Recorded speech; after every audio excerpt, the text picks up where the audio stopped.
Hello guys, so for today's video guys ay hindi muna relo yung makikita nyo, kundi nag-iihaw ako ng pakol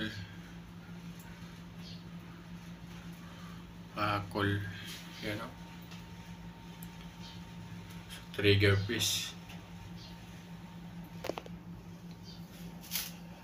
Tapos sinamahan ko ng 4 na pirasong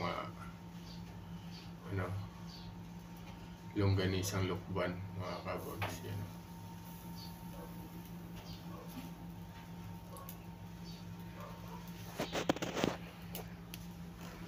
Masarap to guys, ang isda na to guys, inihaw tsaka paksiw. Lalong lalo na yung atay niya tsaka yung apilat, masarap to guys.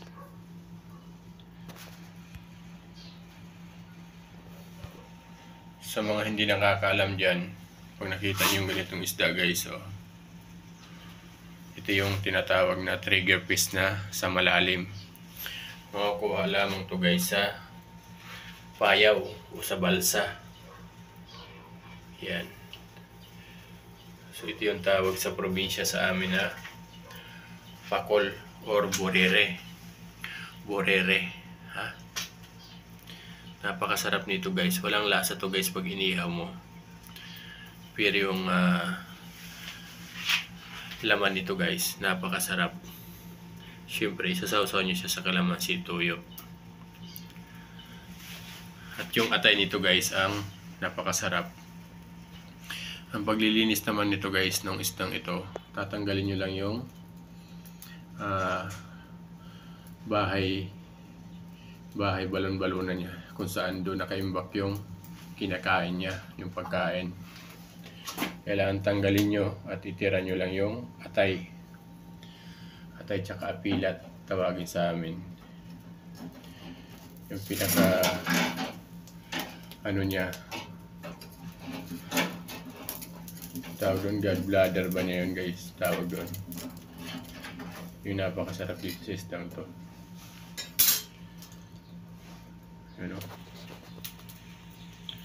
Tapos longganisang lukban. So tinuhog ko siya sa kawayan kasi hindi pwedeng nahuhulog nahuhulog siya mga kapag, kaya kailangan natin tuhugin sa kawayan.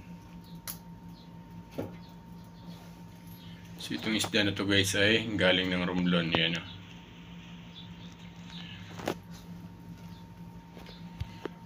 trigger fish, borere.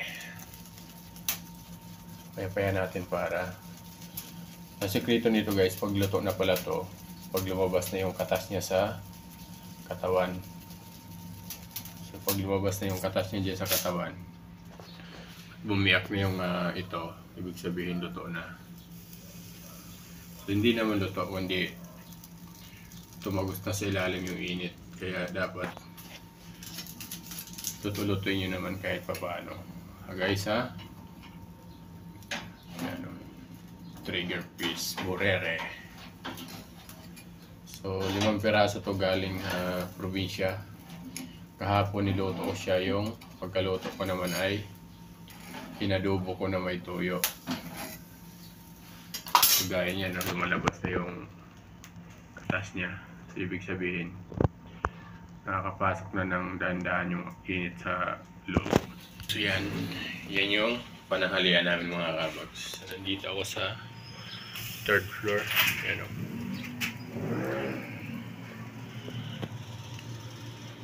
So ito yung taas dito mga kabags. So ito nga pala yung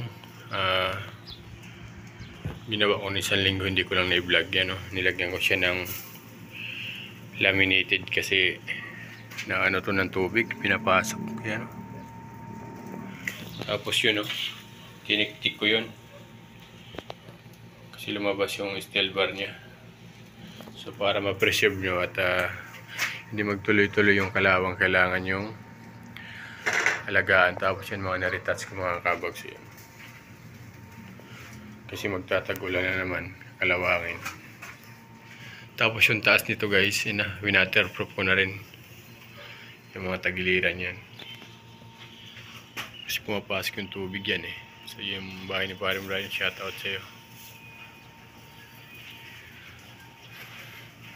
So yun lang muna mga kabags yung ano natin na upload for today, no? Wala pa tayong gawang relo. So marami naman ako actually naka tambay lang ng mga gawang relo kaso hindi ko muna ina-upload. Dito muna tayo sa pag-iihaw mga kabags. Yan, no?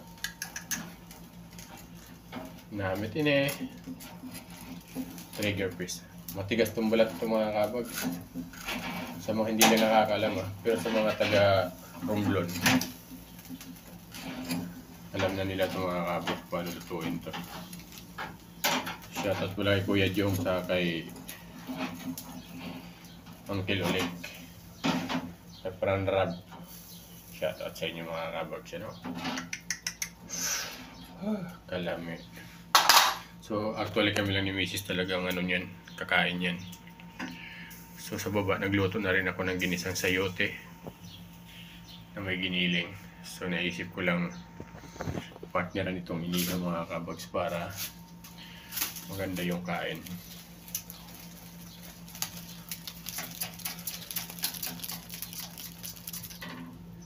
Trigger fish.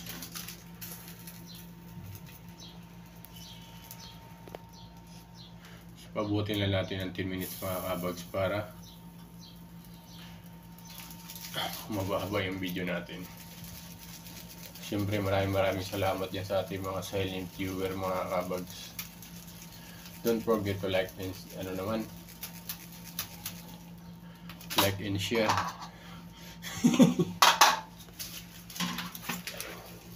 So may tubig din dito mga kabags, kaso hindi makaakyat pa ganitong oras. Yan. May tubig dito sa third floor.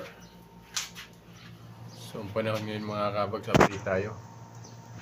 Yan, medyo mainit pa rin. Yung Tagaytay, Tagaytay, wala, cloudy pa rin. So, corridor, ganun din. Paikot mga kabags. So, time check. Okay, mag-alas 12 na yata mga kabags o alas 11. No?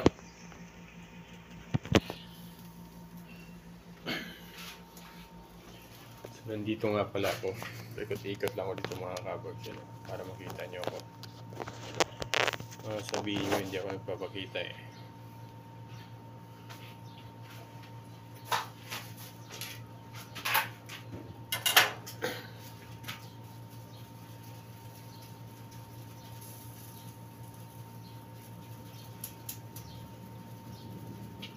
Diba? Kita nyo na ako, no? Kabags yan. Diba? Okay ngayon yung memory card ko, Hindi na gano, So wala nang edit mga kabags, diretso upload na to. So binigyan ko lang kayo ng tips para sakaling makakita kayo sa palengke ng ganitong isda. Ito yung ibig sabihin, ito yung pangalan niya, trigger fish English. Sa Bisaya, pakol. Sa Tagalog, ay sa Tagalog yata, pakol, no?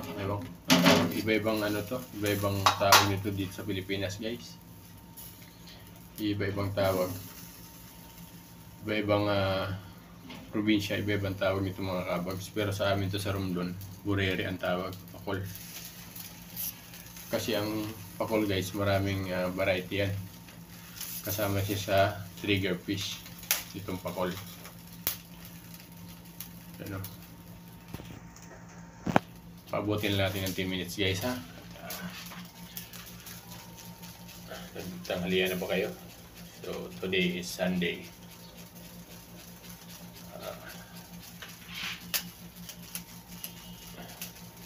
So yun, guys, yung sasabi sa inyo, lumalabas na yung katas, ibig sabihin luto na yun. No. Pawis na ako dito. Ang init. No. Sarap nito, guys. Napakasarap nito inihaw. So yun, guys. May nagpapasalamat at binabati ko yun ng magandang tanghali. Happy Sunday everyone. Ingat kayo palagi. Bye-bye.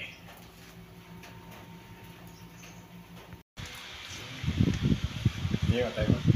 Apilat. Ganyan guys yung laman ng burere. Wala pang atay. Hindi pa kami nagkita. Yan. Ayun, Yun. tinira mo yata eh.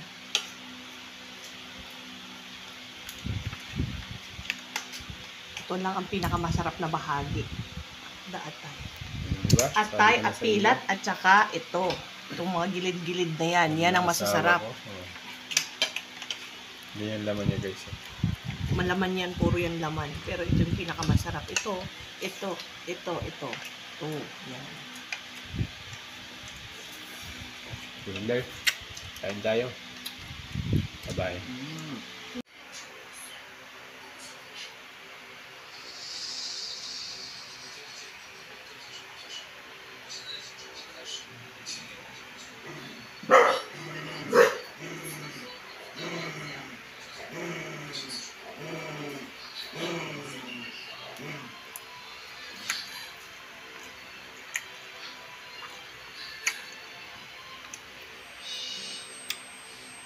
Searching for tiger fish liver. This one. This is a tiger fish liver. Very delicious and oily.